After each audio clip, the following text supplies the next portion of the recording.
I think one of the things that has happened over the past few years is we've lost contact with a lot of people, with a lot of communities, with people in our own businesses, etc. And it's been amazing for me since that COVID has kind of taking a back seat, that we've been able to speak at conferences where businesses are getting together for the first time. They're having their first conference in 2 years. And it's amazing for me, every time I go to one of those, the first thing that I see and I notice is people going up to each other, shaking hands or putting their arms around each other, and they start telling stories. And stories are such a vital part of our life, and I'm going to share some of those stories with you tonight, and I really hope that you're going to get something from them. I love adventure, obviously, and I love being a South African, like hugely proudly South African. Adventure means so much to me, but I think when I look at the people around me here, I think all of your lives are based on adventure in any case. I mean, adventure really forms the basis of most business enterprise.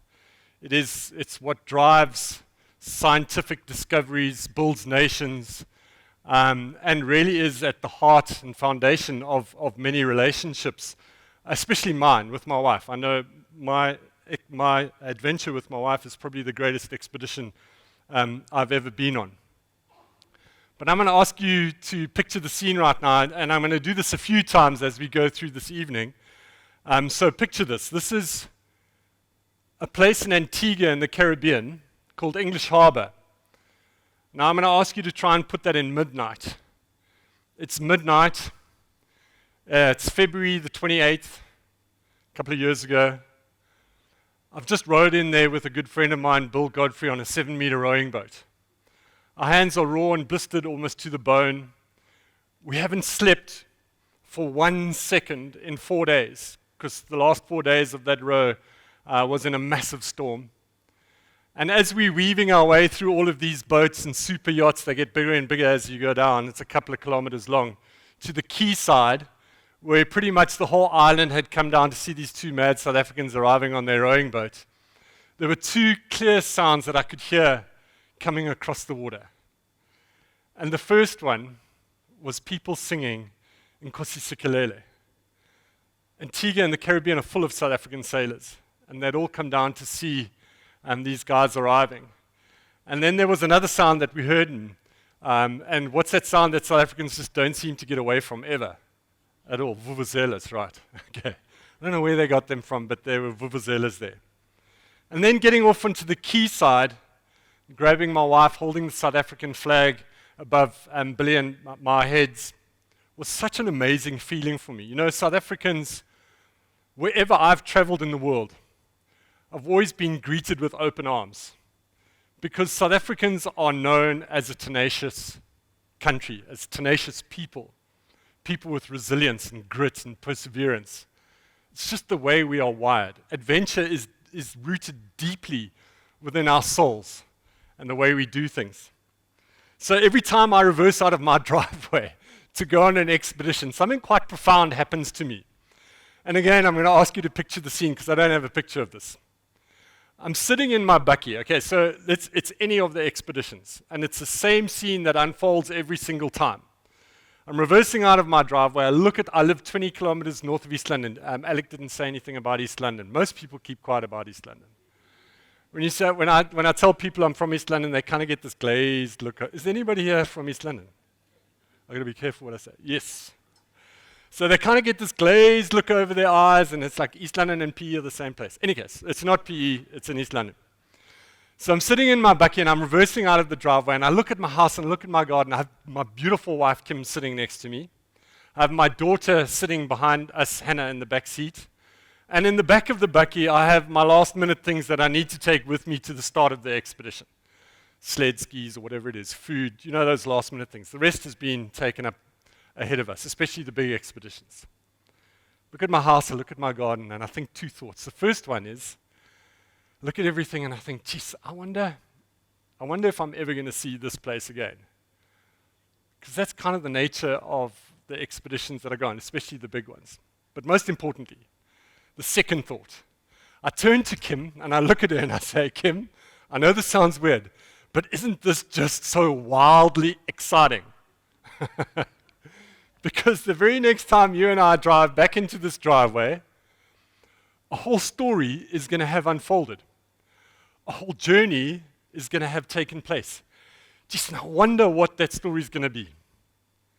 And I have always known that that story is going to be filled with amazing things. Holding the South African flag above the South Pole, rowing across oceans, whatever it is. What a great privilege it was going to be to do that. Meeting incredible people, other adventurers, amazing leaders. But I've never known what that story is going to be. But I've also known that that story is going to be filled with hardship. Way more than I could have ever anticipated, planned for, prepared for, etc. Because that's just the nature of some of these expeditions. I've always boxed way above my weight category on my expeditions. I thought I'd put this in quickly because our ability to achieve success is not automatic or inevitable. Every step towards achieving a great goal demands sacrifice, suffering, and struggle. I think those are the three words that I really want to speak about, because I think in the end, as South Africans, we've got used to this, and it's become part of our daily lives. And that has really built us into a nation of really strong people.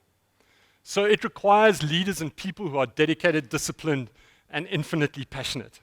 So knowing this and reversing out of my driveway, and there are many other thoughts that go through my head, but those are probably the most important ones. So there's going to be a story that needs to be told. I'm going to share some of those stories with you now. But while I'm sitting here, I know that I'm speaking to incredibly successful people here this evening. And I know that you have all amazing stories to tell, amazing journeys. You could stand up here and do exactly the same job. But you, from this time to the next BizNews Conference, or this one next year, you're going to have a story that needs to be told. A whole 1 year is going to go past. We don't know what that story is going to be, but I know all of us want to tell a continued, successful and significant story. So what has adventure done for me? Adventure has really allowed me to surround myself with the most amazing team of people. It's allowed me to meet people in all parts of this planet and continue to inspire and motivate and teach people really in every corner of this planet. It's allowed me to test myself physically and mentally way past those points that I ever thought I would be able to handle. In some of the world's most rugged, remote, desolate environments, I've suffered much. We all know to achieve something great in life requires suffering. I've suffered much. I've cried. I have laughed hysterically, actually, in this expedition. I've danced on some of Africa's great lake shores. I have stared at, I've had long conversations with God, and I've stared at his galactic outbursts. I've trembled in some of this planet's mighty storms. We'll talk about this one a little bit later. I've made friends with fish. Now, some of you are probably looking at that going, Dorado, delicious. Who here just quickly has eaten Dorado before? Sis. We'll tell you a story now. I've made friends with birds. I have trekked through some avatar-like forests in Central Africa and Central America. I've come face to face with amazing animals, rare, wild, and extremely dangerous at the same time. I've got lost in wonder. And this is not physically lost, obviously, because I wouldn't be here right now, but lost in wonder in the South Pole and up in the North Pole. I've risked much. This is starting to make sense about your journey. I've dared greatly. I've triumphed, and I've also failed. But in every single time I start a journey, I go, okay, so what is the adventure in this for me, Peter van Kets? What am I going to learn out of this? And how am I going to share my story with other people to hear? Been many times in my life where I've stood and I've gone, geez, I wish I could just show somebody where I am right now, or explain what I'm feeling right now to people. I'm going to try and get that through to you now. Oops. Sorry, I'm not used to this clicker. So, in a year's time, when we tell that significant story, and that successful story, I would love to hear it, and I hope one day we'll get to meet again. So what is success? For me, success is being able to achieve the vision that we set out to achieve in our lives. Simply put, it's obviously layered underneath that. So a very famous study was done at Harvard Business School, and Angela Duckworth talks about in a book, Grit. Fantastic book. And so what they did was they got a whole lot of successful businesses and people, and they try to study them and work out what are the principles that they apply to their business and themselves so that they are successful in the end. And they wanted to find what are those common characteristics amongst those organizations and people. At the end of their study, to cut a long story short, their conclusion was that the secret to success is, in fact, still a secret. Doesn't that seem like a waste of money? They showed that, amongst other things, coming from a top socioeconomic background would not guarantee success. Going to the best schools, going to the best universities, getting a degree from Harvard Business School would not automatically guarantee success. Having the highest IQ in this room would not guarantee success. So then what does? So they found within 93% of the people in organizations they studied, there was a common characteristic. And that characteristic was a significant predictor in that person's ability to achieve and sustain success significantly. And that was something that all of us know very well. Fussbait. Thought I'd put it there to start off with. We can say other words like grit, resilience. They mean slightly different things.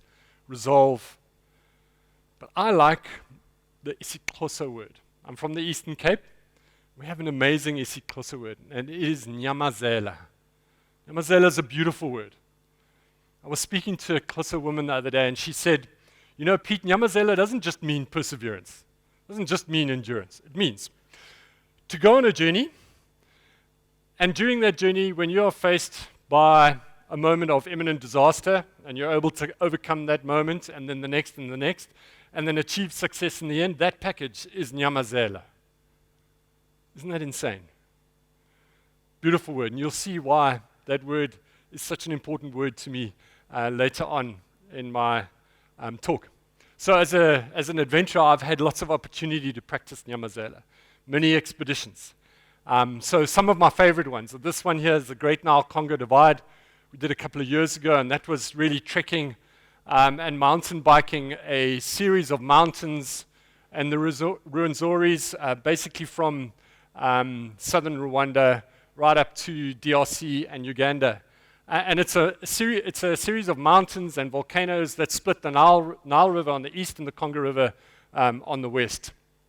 We had quite a lot of trouble in some of the areas, and we were actually pushed out of some of the areas, so it still hasn't been done properly, just because we had to move off the Great Nile Congo Divide. Burundi and Rwanda had some skirmishes about a couple of weeks before we arrived there, and they were really not happy with us trekking through that area. So when somebody in Central Africa starts speaking to you in a very deep, fast, urgent pitch with an AK-47, you move out the way quite quickly. But it was absolutely spectacular, and you'll see some photographs of this and lots of hard lessons learned again from this expedition.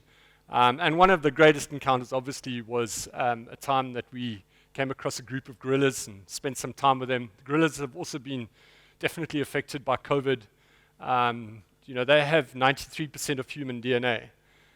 So they're as susceptible to COVID as humans are. So their guards weren't able to be with them as much, and there was quite a bit of poaching that has happened over the past few years. Another one of mine, this is a classic one, was a race that I took part in with a very good friend of mine, Bill Godfrey, the one I was speaking about right in the beginning.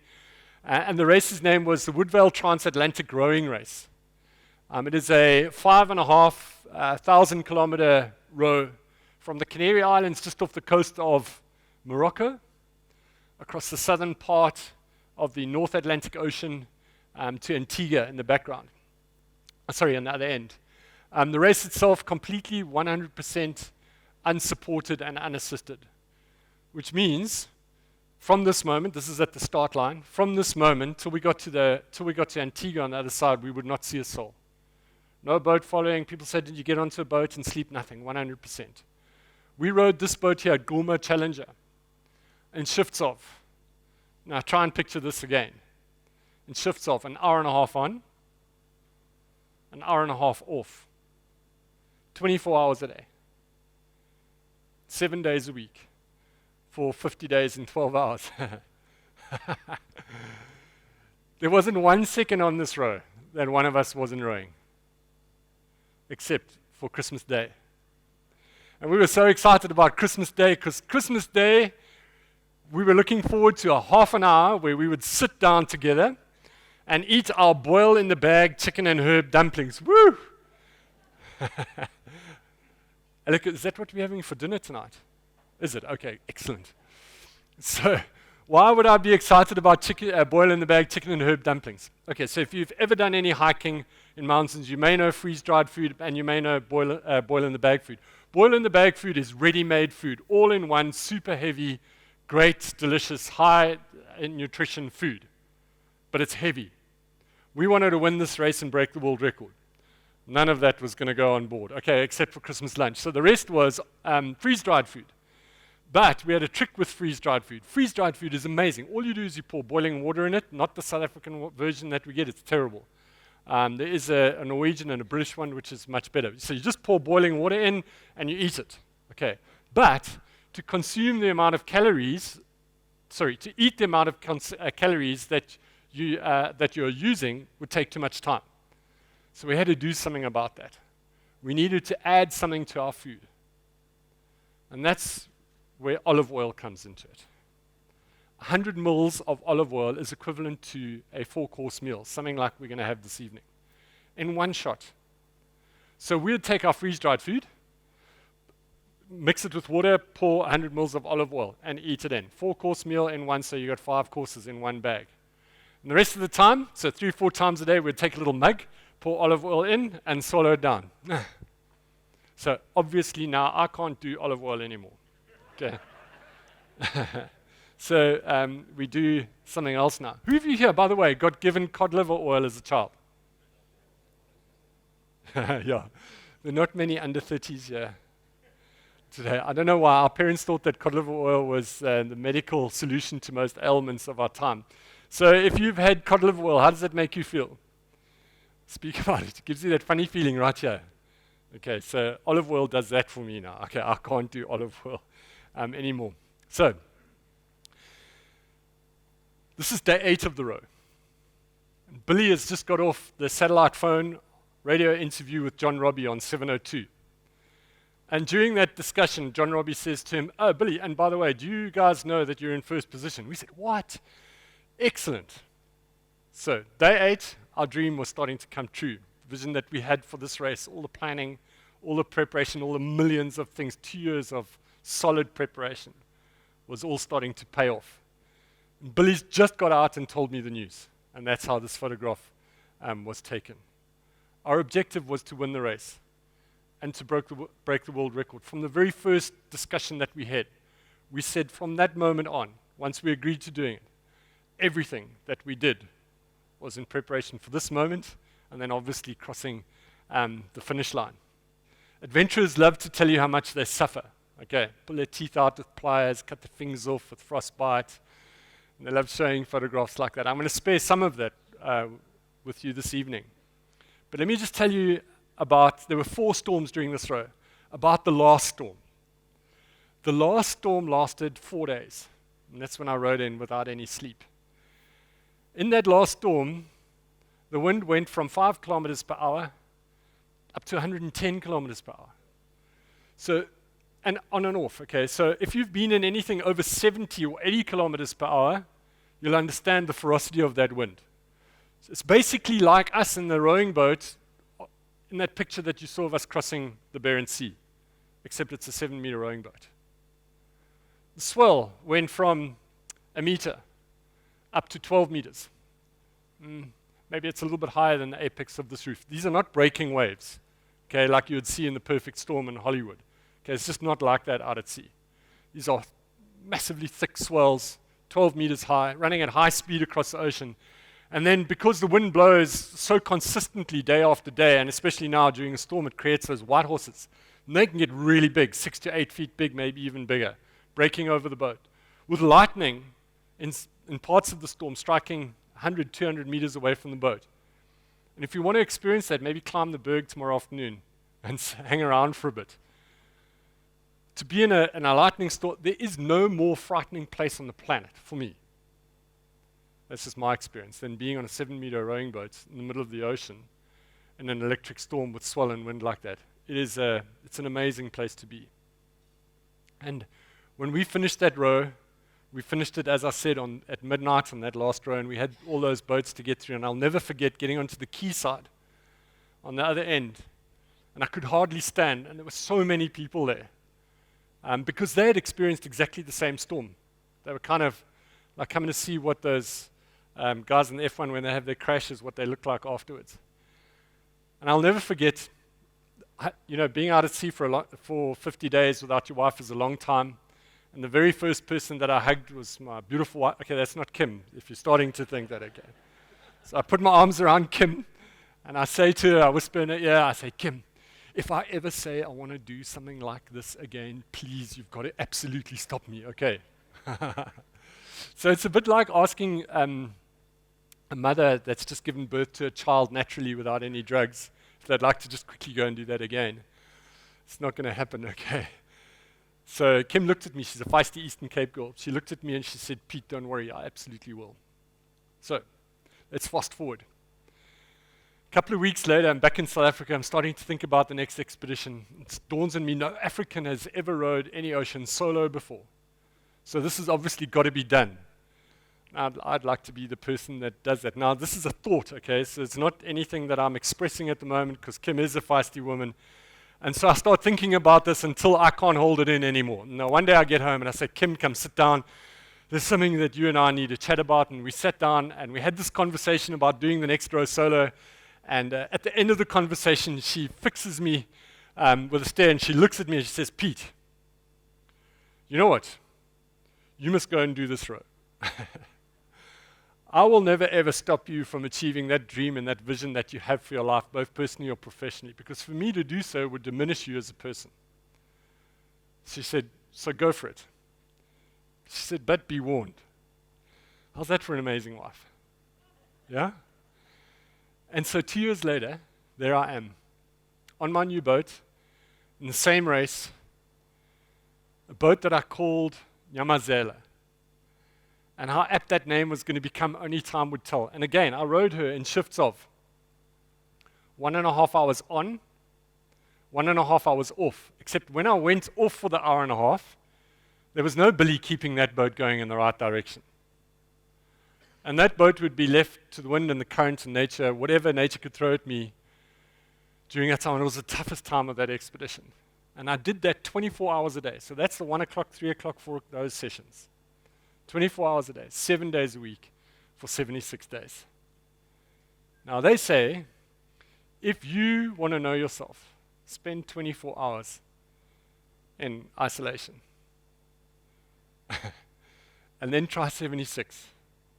I guarantee you, there is not a single person, not one of you sitting here tonight, that would not learn a great deal about themselves after spending 76 days alone in a rowing boat. And if you had to say to me, so Peter, come on, man, put all of your expeditions together and everything that you've experienced around them and come out at the other end with the greatest lesson that you have learned, what would it be from all this time that you've had? And I'm sure all of you have got your greatest lessons as well. And I would have to say this, that the greatest lesson that I have ever learned is that you and I, all of us here this evening, have been incredibly made. Physically and mentally, way better than we could ever begin to imagine.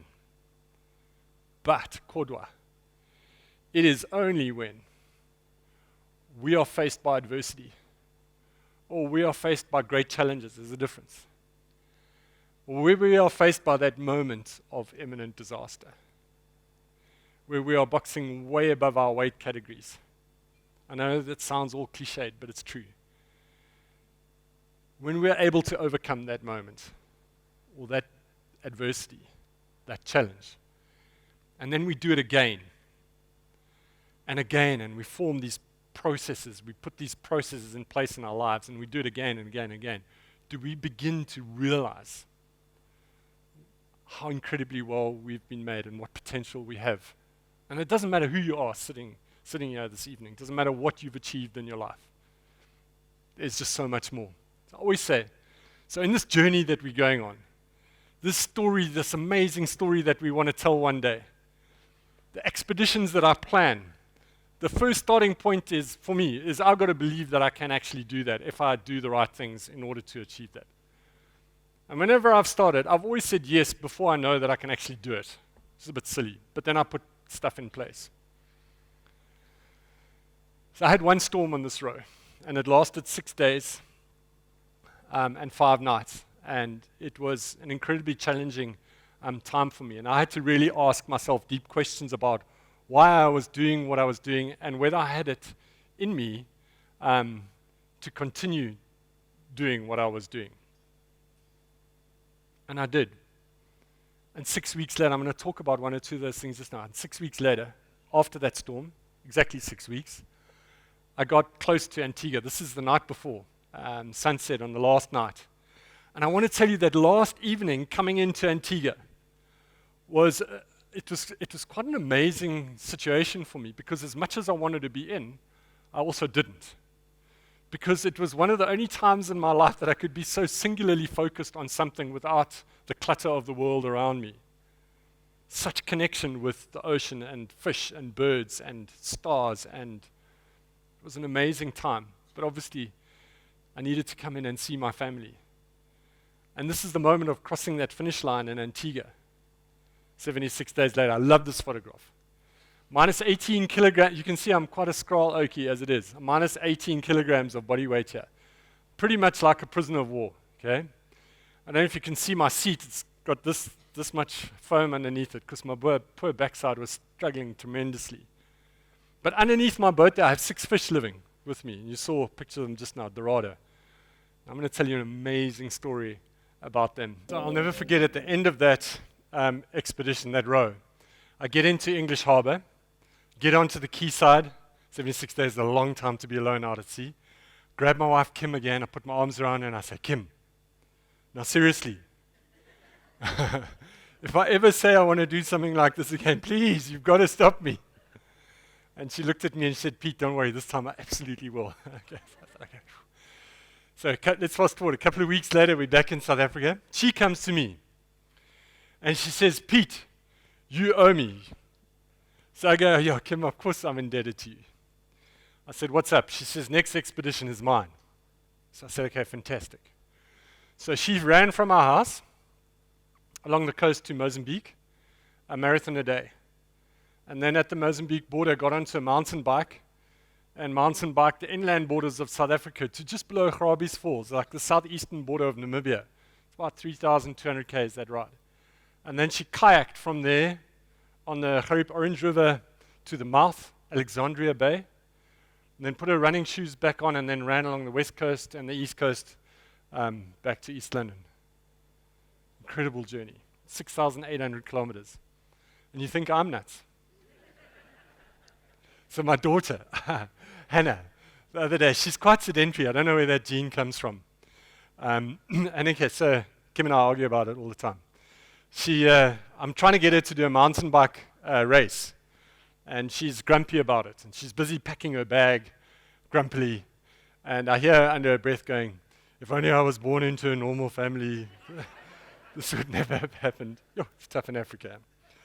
But during Kim's expedition, I get a phone call from a good mate of mine, Bramwell Herber. He's one of the 2 guys that have ran the entire length of the Great Wall of China. There are quite a few walls of China. I don't know if you know that, but this is the main one. 4,300 kilometers they ran. Him and David Gray ran 89 consecutive marathons. Incredible adventure. He phones me up and he says, Pete, I have an opportunity to go down to Antarctica to take part in an international race to the South Pole to commemorate the first 2 people ever to get there. I don't know if you know the story. Roald Amundsen, the Norwegian explorer, arrived there in December 1911, and then Sir Robert Falcon Scott and his British team arrived there 35 days later in January 1912. So this was going to be a celebration of their discovery, or their getting to the South Pole first. another international race 100 years later. Do you want to be part of it? And I go, I'm on the phone to him and I'm getting all excited. And he says, so I go, Bram, of course I want to do this race with you. I mean, who in their right mind wouldn't? I said, but I'm on an expedition now and we've got 3 months to go before we have to go down to Antarctica to do this race. It's not enough time to go down and win the race. I have a little bit of a competitive gene in me. I said, so long as when I get back, we can do some training, we can do some acclimatization to cold weather, we can learn how to I'd never cross-country skied in my life before, and this was going to be an 888-kilometer race. I said, so long as we can do that in that time, I'm in. And so, for the next few months, we spent some time in Iceland. This is on a glacier called Longical, which means long glacier. It's the second highest glacier in Iceland. It's at 3,500 meters above sea level, which is fantastic. Great training for the South Pole, and you'll see why just now. Conditions were not great for skiing, but great, obviously, to do your tent routines, putting up tent, taking down, learning how to cook in really adverse conditions, but not for skiing. Super dangerous in these conditions because of massive crevasse fields on these glaciers. You will not see them in conditions like this. And if you fall down one of them without proper help, you're not going to survive it. So the rest of the time after that training, we spent pulling tires up and down our coastline. And this is on a beach called Sinsa Beach. And often when people see this photograph, they go, Bram Piet, you don't need to show us this photograph. We know the wheels came off Yerkes a long time ago. And then we had to get down to Cape Town International Airport to get onto this Russian Ilyushin plane. If you've landed in Cape Town December, January, and February, you'll see this plane on the tarmac. It's a Russian plane. It flies down to the Russian base right on the edge of Antarctica. And then from there, the scientists go to their respective scientific bases. And so this time it was our turn, 7 international teams and some scientists. We got into this plane. We flew down to Antarctica. We spent a couple of days, 3 actually, very nice days down at the Russian Novo base. Beautiful weather. No katabatic winds, nice and calm, cold, but like -5, -10 degrees centigrade, but sun nice and out, no wind, and all that food. So we spent that time just packing and unpacking, because once we left there, no more help. So it had to be right. Fuel, food, etc. And all that food there is food mixed with, does anybody want to guess? Remember I said we can't do olive oil anymore? Dates back to then. It's food mixed with butter. You know what the great thing about butter is? You should try it. There's 3 different types: normal butter, herb butter, and garlic butter. So now we could take crushed black biltong and mix it with herb butter, crushed droëwors or nuts and raisins, and mix it with herb butter, normal butter, garlic butter. So we'd be skiing along. There's not enough time to eat, in your tent routine, to eat enough calories that you need. So you've got to eat while you're trekking. At the start line, it was -35 degrees centigrade. That was the warmest it got. So it's very difficult to stop and eat. So you've got to trek and eat, because stopping is dangerous and it's extremely cold.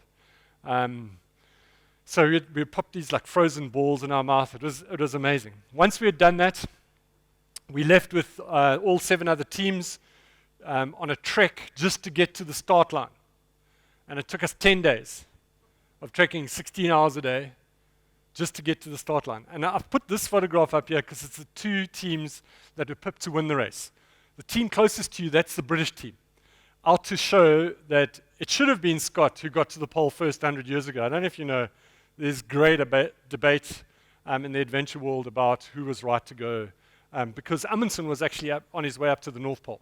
And then he changed his mind at the last minute, sent a message to Scott. He says, I'm going south. That's all he said. And then it became a race between 2 nations. And the team ahead, that is the Norwegian team, ice guards of the race. One of those guys is the person I did the North Pole trip with, Håvard Svidel. We became good friends after this expedition. So trekking for 10 days with 3 months of experience, guess who we hung out with? These guys. Yes, and we learned a lot from them, especially about body temperature. You know, you can sweat in -40 degrees centigrade if you're walking hard enough and you've got the proper kit on.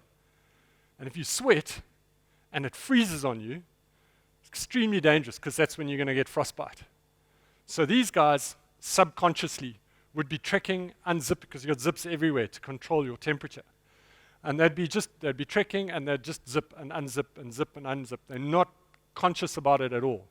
And it was incredible, one of those things that we learned on this journey. But Antarctica is an amazing place. We see National Geographics, and we see all the penguins and the leopard seals and beautiful icebergs, etc. But Antarctica is way more than that. It is known as, on average, the highest. Isn't that weird? So you go from sea ice level up through these glaciers over a mountain range onto a high plateau that starts at 3,200 meters above sea level. That plateau, the highest point, 4,600 meters. The South Pole itself is 3,500 meters. That's twice the height of Johannesburg. So it's super high. That plateau is greater in area, just the plateau, is greater in area than the United States of America. It's a big piece of ice at the bottom of our planet. When you get up past that mountain range, this is what Antarctica looks like. 100% like that, devoid of life. It is a freezing, white, dry, super dry desert of ice. It's an amazing place to be. And then the race organizers drew a line in the ice and snow, and they pulled out a rifle. They got us to line up just like this, all 7 teams. They let off a shot. They said, "Sayonara, chaps, we'll see you at the South Pole." As you see it there, 7 international teams. The least prepared team of them was Brahm and I. Not because I'm bragging, because we don't brag about being least prepared, but we only had 3 months of training. The next least prepared team had trained for 2 years. Most of these guys had been to the North Pole. Some of them had been down to the South Pole just to train for this race. Their budgets allowed them to. Day 5 of the race, let's fast forward, day 5 of the race. Day 5, there were just 3 teams standing. And we didn't know it until we got to the halfway mark. At the halfway mark, a GPS point, we had to meet a British doctor and 2 Norwegian Special Forces guys, and we'd spend 24 hours with them so that they could check us out physically, and also just to get a compulsory 24-hour break. Because you do silly things when you are suffering with sleep deprivation. So that was kind of one way that they were going to control things. So how do we do it? When I think of BizNews and I think of the journey that you've been on, Alec, over the last 9 years, think of what drives us to get to where we are right now. And I think of all of you and your businesses and the successes that you've created. And that significant predictor in our ability to achieve success is grit and perseverance and endurance. But that doesn't just happen. There's got to be something that inspires us. And that word is passion. And I love this photograph, because look at this photograph. That is Antigua Island in the background, 25 nautical miles away from us breaking the world record and winning this race. My eyes are sunken deep in the back of my head here. If you had to ask me what 6 times 3 was here, I would not be able to answer you. That's how bad it was. To get to this point took a huge amount of suffering and sacrifice and struggle. And you see, there needs to be something that motivates and inspires us to put up with that, to do whatever it takes to achieve what you want to achieve. So the story you're going to tell in a year's time, what is that thing that inspires us to endure hardship in order to achieve that thing? And that word is passion. I don't like that word. I also love it. And it forms the basis of my new book, Grin and Bear It, which is coming out at the end of next month. It's with the publishers now. Because I think people misunderstand what that word passion means. You'll go to a conference and they'll say, you'll get some motivational speaker going, "You guys need to be passionate about what you do." And of course, yeah. But what does it truly mean? Let me tell you what it means to me by telling you a story. Now again, I'm going to ask you to picture the scene. Put yourself on that seat. The hands raw and blistered almost to the bone. You curl them around the oars. You saw a picture earlier. You'll see again just now. Your backside has got pressure sores on it, salt sores. Everywhere where the sun doesn't shine, big rashes from all the salt. You're lonely. By the way, you're not going to see pictures of that, so don't worry. Those are for close friends. You're lonely. You're exhausted. It's 3 a.m. in the morning. It's raining. The waves breaking over the boat. The boat's getting tossed around like a cork in a rapid. It's exhausting. I guarantee you, at that point. There's a little red gremlin sitting on your shoulder, and I know some of you know him very, very well. He's speaking to you. This is what he says to me. Pete, what you're doing is completely nuts. You need to stop this nonsense. You need to right now get back in that cabin, rest until the sun comes up. When the sun comes up, have something to eat, and then get on your satellite phone and phone Marine Rescue Service Centre in Falmouth in the UK, and then get them to organize the closest ship to you and come get you the hell out of there, because it's nuts. That's the voice every morning. My darkest hours have always been that time where I've been tested. Then it's giving you reasons why you should do that, not just telling you to do it. Giving an example what it says to me, Pete, to row another 24 hours like this is physically impossible. And that is exactly what it feels like. Exhausted to the nth degree. Pete, if you go through another storm, like you've just been through, you may not survive it. You may not see Kim again. You may not hold Hannah's hand down the aisle one day when she gets married. When she's 40, I've told her. Yeah. You see, the only thing that'll allow you to ignore that voice, to finish that shift as if you're going to win the race and break the world record, get back into that cabin for exactly 90 minutes. Do whatever you need to do in that 90 minutes. Eat, sleep, fix stuff, do whatever you need to do. And then get back out there and curl those hands around those oars again. Put that backside back on that seat. Bite your lip until you get used to the pain, doesn't go away. And row for another hour and a half is what? How much do you actually want to do this journey of ours? And that, if you can say, I will do whatever it takes for me to achieve this thing, then that is what passion is. That is that thing that inspires endurance and motivation for me. And for us, it's many things. In this race, it was the will to win. Want to break the world record, want to win the race. And other expedition, South Pole, just want to finish. Just want to survive. That was the goal. So that is what passion is. Passion ultimately is how much do you want to do it. And then one of the other greatest lessons I've learned is that it is so absolutely vital. These journeys that I've been on, the reason why I can tell you the stories that I'm telling, and we've all heard this before, is not because of me. It is because of other people in my life. People that have inspired me and motivated me and taught me from when I was a kid. Enabled me. Wakened those endurance genomes inside me physically. It's allowed to change something inside my brain. It's allowed me to do the expeditions. So whenever I think about doing this journey or an expedition, I always think, what is the team of people that I'm going to surround myself with? People that share the same principles and values as me. Things like honesty, integrity, accountability. We can speak for hours on those things. But I'm going to touch on this one thing quickly, and that's why I've got this photograph in here. And that is accountability. When Brahm asked me to do this race with him, I said to him, one of the things I said to him in that first conversation, and I've done it on every single expedition, and it is just, I think, one of the greatest things that I've ever done on my expeditions.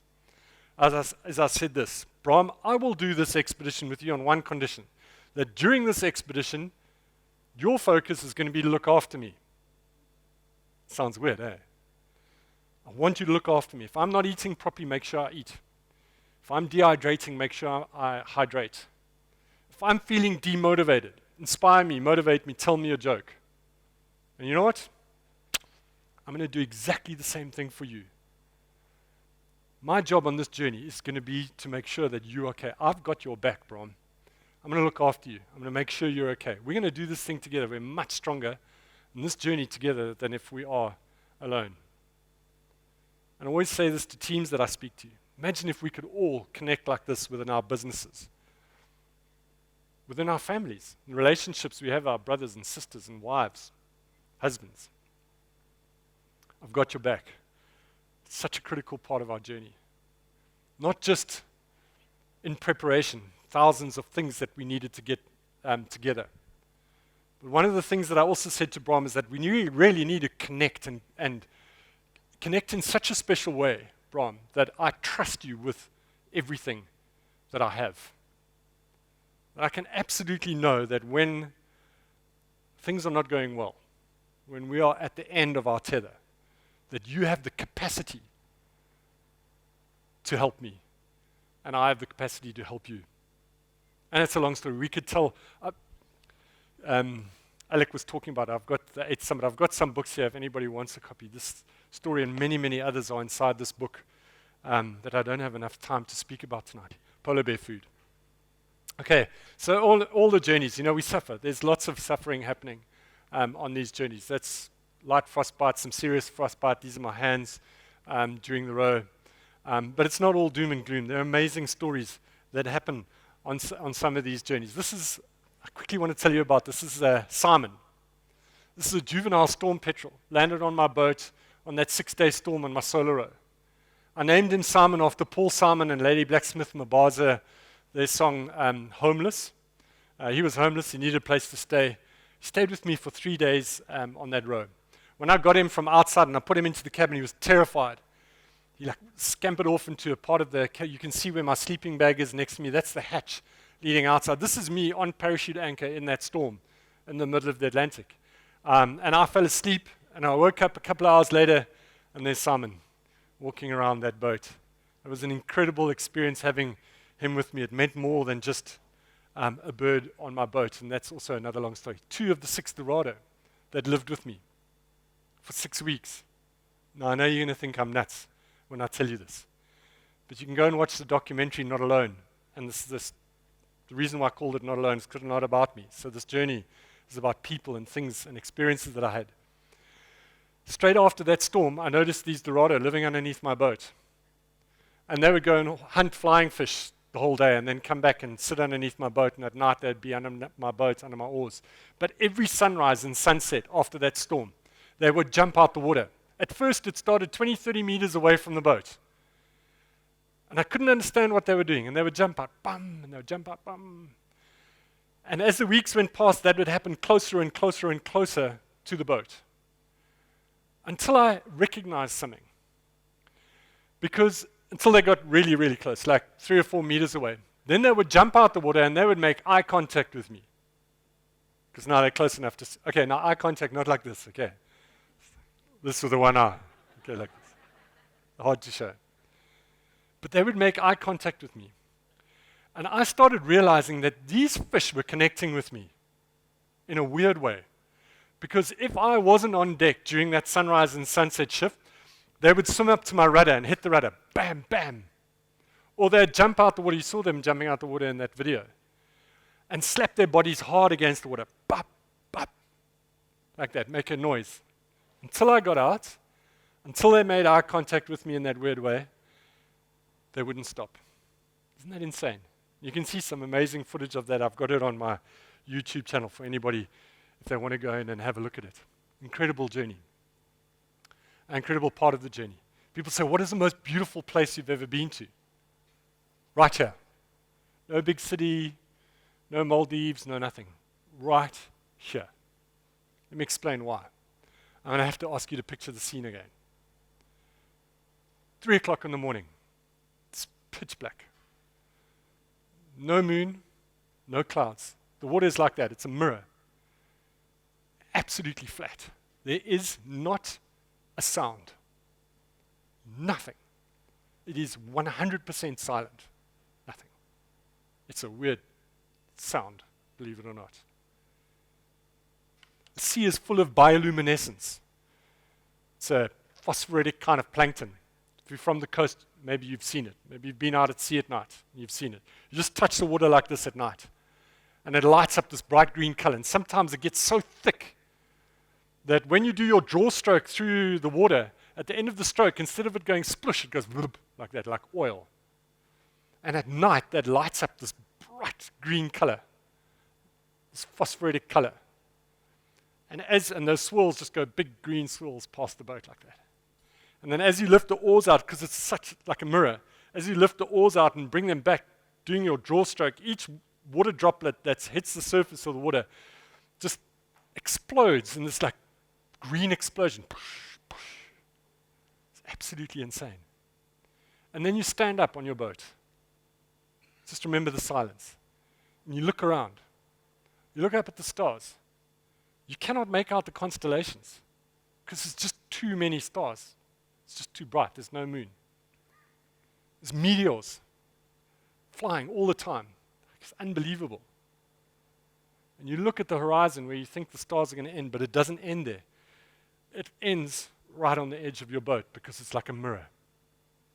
And you're standing in this cocoon of stars, and the fish, there's Dorado underneath the boat, catching this bioluminescent plankton, lighting up these green torpedoes, swimming around underneath your oars, underneath the boat.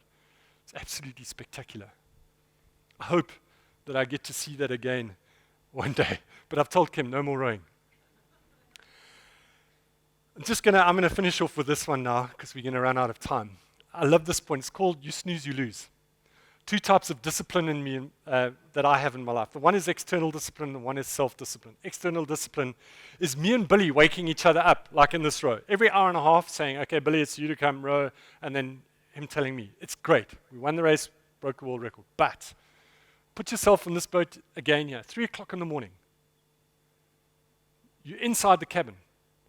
Your alarm clock, you're on your own. You're lonely, you're exhausted, your alarm clock is going do-do-do-do, do-do-do-do. It's a proper test.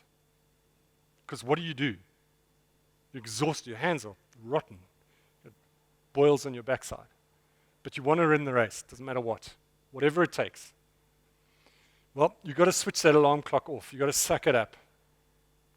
You've got to get back out there, you've got to put that backside back in the seat, curl those hands around the oars and row for another hour and a half. Because if you don't, your competitors are going to overtake you. But here's the thing. If you press snooze button, nobody in the whole world will ever know. It's just you. Yes. It's a toughie. And another thing, guaranteed, if you press snooze button, nothing will be the same again on that journey, ever, until you start something new and you decide not to press the snooze button. So it's something that I've learned. I believe that and when I speak to youngsters about this, I really believe that if we can teach the younger generation to be more self-disciplined in what they do, they are absolutely able to achieve greatness in their lives. Or it's one of the things that they can use to achieve greatness. I had 2 things written on my boat, up on the bulkhead of my boat. One, this will end, like my talk right now. This will end. Whenever I got into really tough situations, that's what I would look at. Whenever I had current against me, I had current against me for 2 weeks on my solo row. I would say, this is going to end. I just need to keep going. 2, I'm never, ever, ever alone. Not for 1 second. Whenever I was really struggling, I could pick up my satellite phone and speak to somebody that could inspire me and motivate me. So people often ask me, so Pete, why do you do what you do? And that's not the reason why I do what I do. This is what a man will do to get away from the wife for a while. So it's a complex question. But I suppose I do what I do because that's the vision that I have for my life, the dream that I have for my life. However, when I'm sitting on my sled and I don't know if I'm going to live the next few minutes out, or if I'm in my rowing boat in a storm and I don't know if I'm going to live the storm out, I don't think about my dream or my vision or people that I raise funds for, charities, etc. I think about this one thing, and this is what motivates me in my life. I think about the team of people that I've surrounded myself with. I think, what would they say to me right now at this point to get me up, to get me going, to get me back, to get me to survive, to get me to be able to tell the story? That ultimately is the thing that motivates me. I want to thank you very much for having me, Alec. Really thank you to you and your BizNews team for inviting me here. It's been a great privilege. I hope I get to meet all of you in person over the next few days. Thank you very much.